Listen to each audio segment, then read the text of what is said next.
Good day, everyone! I am Dayami Malto. I am the leader of the group. I am Queen Rose J. Madera, the secretary, together with I am Dina G. Loayan, Irene Dilod, Nicole A. Liurat, Nanan S. Lagi. and we are Group 3. We present a short role play about innovation in Pathway 3.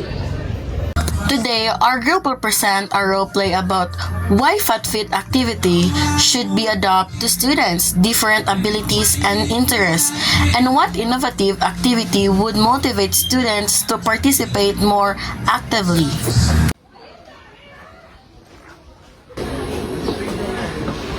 Good morning, Ma'am Madera. Good morning, class. You may now take your seat. Thank you, Ma'am. Okay, class, so for today's topic, we are going to tackle about innovation. First, let me ask you, what is innovation? What do you mean by innovation? Okay, Rhea. Innovation is creating something new or introducing something. Yes, very good. So, if we say that innovation from the word innovate, it is to create something new. Okay, class, so for today's topic, we are going to tackle about innovation. So I have a question for you. Why PATFIT activities should be adapted to students' different abilities and interests? So, what do you think? Who will gonna answer? Okay, Nicole. Every student has different abilities. Adapting activities helps everyone participate. Okay, so very good. Okay. It also builds confidence because no one feels without it. It gives students our safe matching activities with their fitness level. Okay, nice. So, do you have any idea? Anyone else? Okay.